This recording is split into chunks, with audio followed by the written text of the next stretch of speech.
Salve, salve família, aqui quem fala é o Lutz do canal Cortes Podcast e no meu primeiro mês monetizado eu já fiz $3.000 só seguindo o que esse cara fala no curso dele. Então se você quer ganhar dinheiro com internet e YouTube sem nem precisar aparecer, confere o primeiro link na descrição. Mas Andrés, você está aqui e eu como corintiano, meu pai gostaria que estivesse aqui. A gente viveu grandes emoções aí contigo, com o legado que você deixou. E você é um cara polêmico, você é um cara que fez o sonho do corintiano, que foi o estádio da gente, né? Cara, Vilela, na verdade, bom, primeiro é um prazer estar aqui presente. Obrigado, né? obrigado por ter aceitado o convite. Para mim é uma honra, um prazer. Jamais eu pensei vir num programa como esse aqui, de inteligente, de pessoas bacanas. E é um bate-papo, né? Que é o mais importante, né? Porque eu tenho fama de ser meio rude com a imprensa. Eu não sou rude, eu sou simplesmente um cara sincero. Eu gosto que você é direto, né? E às vezes eu pago um preço caro por isso. É óbvio que nós, quando assumimos o Corinthians em outubro de 2007, o Corinthians, todo mundo sabe a situação que estava. A gente tentou, junto com todos, melhorar bastante. E hoje tem uma estrutura muito boa.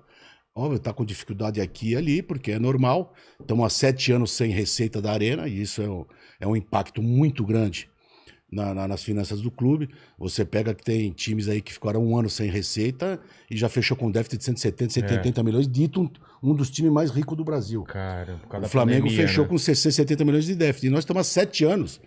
Sem Se poder o projeto contar. da Arena foi bem feito ou mal feito, se é assim assado, isso é um outro problema. Mas nós estamos há 7 anos sem a receita da Arena. E o pior, ou melhor, ganhando o título. Então isso aí encareceu bastante. E óbvio que a gente com problemas financeiros, mas com certeza o Duílio hoje já sabe o que tem que ser feito, já está fazendo o que tem que ser feito. E com certeza nos próximos meses nós vamos ter um grande time novamente. E voltando ao público, nós teremos grandes receitas novamente. Qual que era a receita mensal que... Quando eu assumi o Corinthians em 2007, era 55 milhões por ano. Eu entreguei com 420 milhões por ano, Caramba. com uma dívida de 177. E a dívida hoje tem campeonato de balanço, né? Balanço pra cá, balanço pra lá. É óbvio que a dívida do Corinthians deu uma disparada por alguns motivos. Um dos motivos é a Arena. Você tinha que pagar a Arena, você tinha que fazer um monte de coisa e não tinha receita da Arena. Então, óbvio que isso foi endividando um pouco o clube. Mas a receita, o clube hoje deve 900 milhões, tendo 350 milhões de Profut, que é para pagar em 20 anos, que já está refinanciado. E tem quase 200 milhões, que é coisa de prefeitura, de CT, do terreno antigo do Parque São Jorge, do estacionamento, que são coisas que estão se brigando, que ainda vamos se acertar muito. Mas como tinha aquela dúvida toda, o Corinthians foi colocado tudo no balanço. Entendi. Então o Corinthians deve realmente de 350 a 400 milhões de reais. Mas como que é a sua história antes do Corinthians? Como que você chega... Imagino que você seja corintiano desde pequeno, que é o seu pai... Não, desde pequeno não. Eu sou Corinthians desde o ventre da minha mãe. Você tinha um Não pôster? existe corintiano... Nasci corintiano. O corintiano já vem do ventre. Corintiano é uma coisa diferente. Esses dias faleceu o meu grande amigo, Deus que o tenha, o Dudu, filho do Roberto Carlos, que era um grande corintiano e tinha problemas visuais. E uma vez eu perguntei pra ele, porra, Dudu, você vem aqui no jogo, vou narradinho, tá? Ele falou, Andrés, Corinthians não se vê, Corinthians se sente. E guardei isso sempre pra mim e isso é uma verdade. O Corinthians a gente não enxerga, não olha, não vê, a gente sente o Corinthians. E isso que é importante para todos nós corintianos. É muito diferente, cara. Eu, diferente. Como família imigrante, né, meus pais vieram da Espanha nos anos 50, e nasci em Limeira e morei a vida toda em São Paulo. E desde pequeno, meu pai morava ali na Moca, né, na Rua Celeste, e a gente sempre, desde pequeno, frequentava o Corinthians. Né? Meu pai ficou sócio do Corinthians, me pôs de dependente, se não me engano, em 65, 66, eu tinha 3, 4 anos de idade. E desde aquela época, eu frequentando o clube, foi crescendo, fui amadurecendo, fui entrando na política do clube, participando, ajudando aqui, ajudando lá. E graças a Deus, virei presidente do Corinthians em outubro de 2007, mas com muita luta, muita briga, muita disputa. O Corinthians apesar de ser muito grande, lá dentro ainda 3, 4, 5 mil sócios só que votam, então realmente é uma coisa muito acirrada. E graças a Deus nós tivemos sucesso. Estamos lá desde 2007, a renovação e transparência, que todo mundo hoje critica, né? Mas é o que fez tudo no clube, praticamente tudo. É só ver a estrutura que tem hoje o Corinthians, foi quem fez, independente de mim, eu, Mário Gobi, o Roberto, e agora o próprio Duílio, e eu que voltei a segunda vez. Então é importante. Hoje me chamam de ditador, eu mudei o estatuto do Corinthians, não tem reeleição. Você ficava 2 mandatos sem poder ser candidato. Mas, infelizmente, hoje o futebol é reflexo do país. O país está tá muito dividido. Tá polarizado. Todo né? mundo que faz alguma coisa tem os pró e os contra. E hoje qualquer um chega na internet e xinga você, te chama de ladrão, te chama de daquilo. Infelizmente temos que conviver com isso. Mas eu tenho uma consciência tranquila, nunca andei com segurança, não ando. Frequento todos os lugares sempre que eu frequentei. E continuo mesmo. Uns reclamam, outros não reclamam, uns gostam, outros não gostam. Faz parte da vida pública. E infelizmente é assim que a gente tem que conviver. Você falou no ventre da sua mãe, você já era corintiano. Eu lembro que um dos presentes que meu pai deu, isso é uma lembrança muito legal que eu tenho, era um quadro, um pôster. Não sei se você vai lembrar, a gente é mais ou menos da mesma época. Tinha um menininho. Eu sou muito jovem, porra. Que ano você nasceu? 63. Ah, tá. Você é mais velho que eu. 57. Então, meu pai tinha um pôster que era uma criança com o uniforme do Corinthians saindo de um ovo. Isso. Sabe? E assim, graças a Deus, nasci corintiano. Mas isso. A gente falar como corintiano, as pessoas pensam que é meio prepotência, mas o corintiano é diferente. E quem vem pra cá...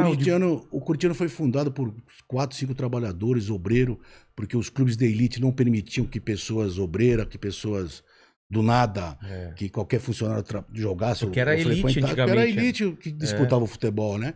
Então o Corinthians nasceu do povo pro povo. E hoje é óbvio que muitas coisas modernizaram, muitas coisas globalizaram. Hoje muita gente reclama que o estádio do Corinthians é um estádio chique, é um estádio não sei o quê, mas é um estádio confortável.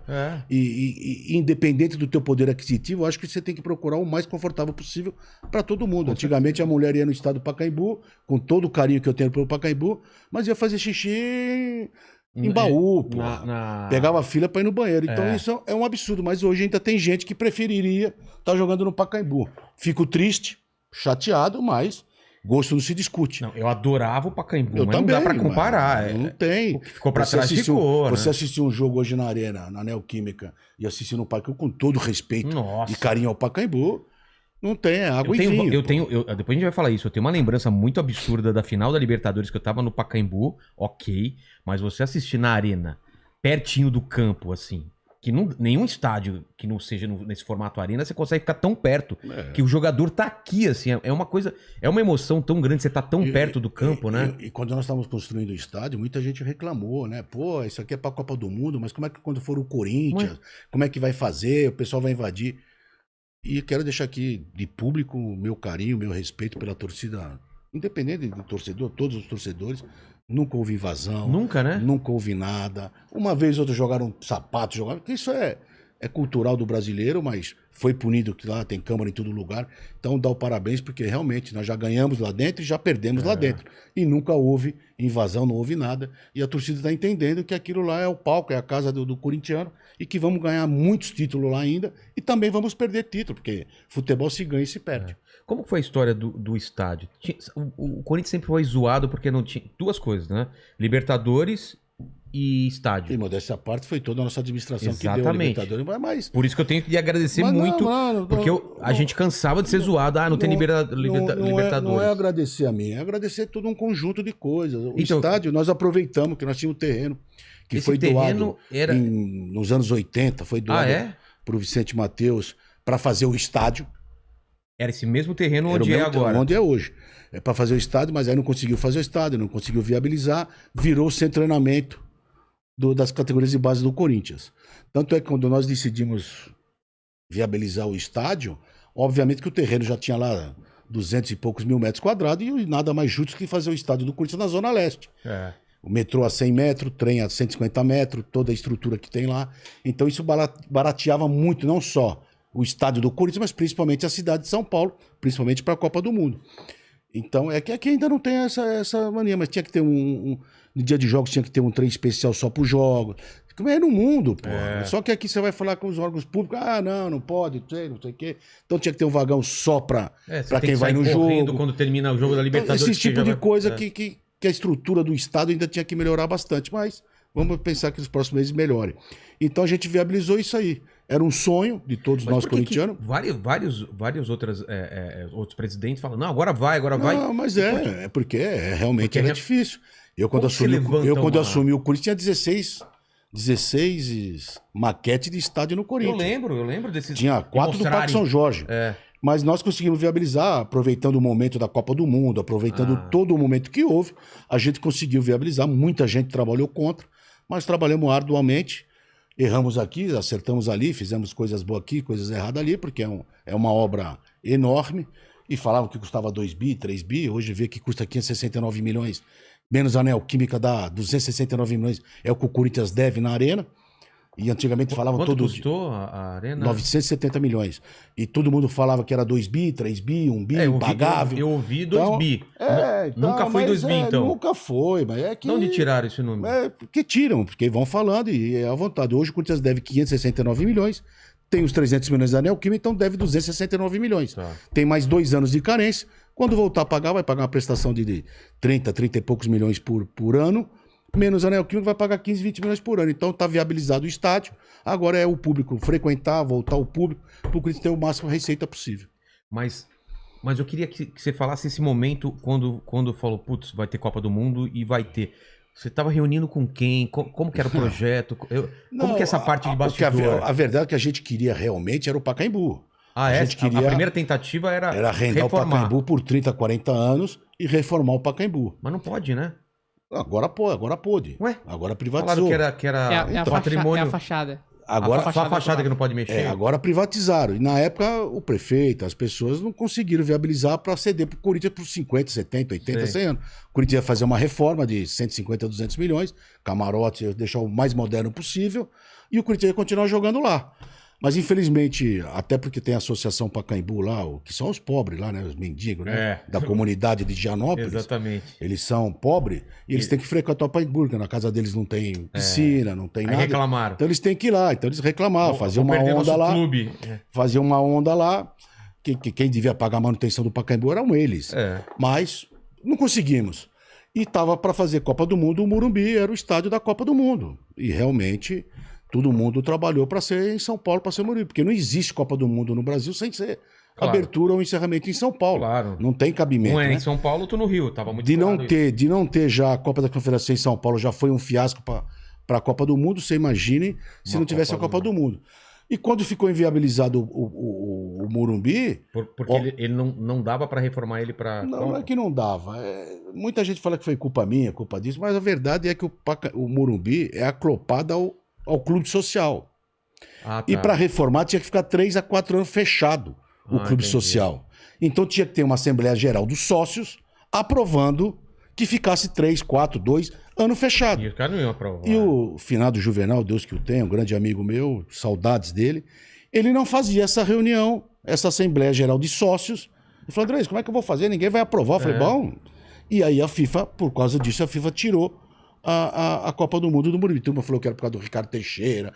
E não é, era por causa que não houve a Assembleia Geral de Sócios para ficar o clube fechado. E quando inviabilizou isso, tentaram levar para Pirituba. Lembra o estádio Piritubão? Piritubão. E nisso já começaram a me chamar, FIFA, CBF, tudo para André. E o Corinthians? Falou, o Corinthians vai fazer o estádio dele. Isso que ano? Estamos falando de que ano? Isso em 2010. Caramba. O Corinthians vai fazer o estádio dele, estádio de 40 mil pessoas, estádio humilde pro corintiano. Lá em Itaquera. Qual que era o padrão FIFA? Não tinha padrão FIFA nenhum. Estádio do Corinthians. Não. Era o estádio do Corinthians. Tá. E como ficou isso inviabilizada, e a prefeitura, o governo do estado me chamaram e falaram, Andrés, só tem uma maneira, o Corinthians tem que ser o estádio da Copa do Mundo. Eu falei, olha, desculpa, eu não tenho dinheiro para isso. Nossa casa é pequena. O Corinthians assume 400 milhões de reais. Fora os 400 milhões, o Corinthians não participa de nada. Caramba. Pô, mas aí não dá para fazer o estádio. Eu falei, bom. Aí foram levantar. E existiu uma lei desde 2003, que foi a Marta Suplicy que fez.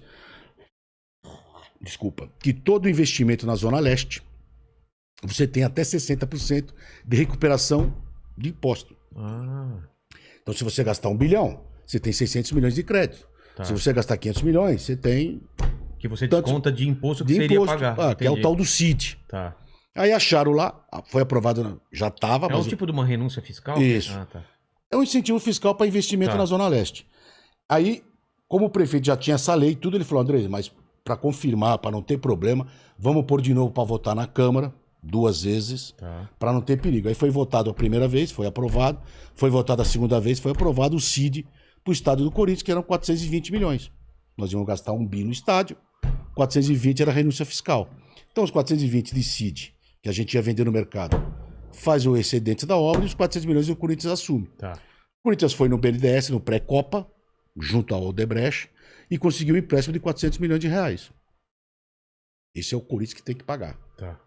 E o CID já foi vendido para o Odebrecht, já foi tudo, já fizeram o acerto, tá tudo Ser vendido acertado. para o Odebrecht significa o quê? Que a Odebrecht comprou o CID e ela hoje está renunciando o fiscal das obras dela, das coisas dela. Para ela, entendi. Para ela ter o dinheiro dela de volta. Tá. E abate do valor para vocês. Isso. Não, o nosso já bateu. Tá. Então nós devemos 400 milhões para o BNDES. Nesse momento já era aquele projeto como é hoje ou não? Já era, aí já Aquela estava caixa e aí já tal. estava para a Copa do Mundo. Mas não era mais o de 40 mil? Não, já era o estádio de Copa do Mundo. Tanto é que eles queriam fazer para 65, eu não deixei. Caramba! Eu falei, o estádio é para quase 50 mil pessoas, mas precisa de 65 mil. Bom, faz arquibancada provisória. Tá. E eu não vou fazer um estádio para 70 mil pessoas. Tanto é que a obra, a fundação, tudo está pronto para 70 mil. Tá. Se quiser construir amanhã mais 20 mil lugares Aguenta. lá, tá preparado. Mas eu não tinha cabimento de fazer isso. Porque a manutenção, tudo é muito mais caro. Então faz provisório. Teve uma briga enorme. Eu falei, bom, ou faz provisório ou não tem Copa. Não tem discussão. E foi feita a provisória. E nós fizemos o estádio do Corinthians. Então esses 400 milhões, o Corinthians já pagou 184 milhões. E agora fez acordo com a Caixa o ano passado, que tem que pagar 569 milhões, com a correção, com tudo, menos os 300 milhões da equipe, são 269 milhões. É isso que o Corinthians deve, mais nada. Podem falar, especular. Deve isso. Você pergunta para o presidente do Willis, pergunta para qualquer um, deve isso. E dos 12 estádios feitos na Copa do Eu Mundo, perguntar, e os outros estádios? de 12 estádios feitos, 10 da Copa do Mundo e 2 particulares, Tá. ninguém pagou uma prestação. O quê? Nem Palmeiras, nem Atlético Paraná, nem Grêmio, nem Maracanã, nem Recife, ninguém pagou uma prestação. E O aí? único estádio que está sendo pago é o do Corinthians. E todo mundo só cobra o Corinthians, ninguém cobra dos outros. Ninguém... Então, Não tá se pagando nada? o Zé Mané aí do Paulo Guedes, esse ministrinho de meia tigela aí, ele tem que cobrar o Maracanã, cobrar Recife, Lá de cobrar Manaus. Bahia, Manaus, e não o Corinthians, que ele falou que o presidente Lula deu um estádio pro Corinthians. Mal sabe, ele é tão incompetente que ele não sabe que o Corinthians já tinha pago quase 200 milhões de reais, que o Corinthians tem um acerto com a Caixa, que o Corinthians está pagando suas prestações, que o Corinthians está tudo certo, mas faz parte da política, infelizmente, hoje que eu te falei, cada um fala o que quer e você é obrigado a ouvir aquilo que você não quer.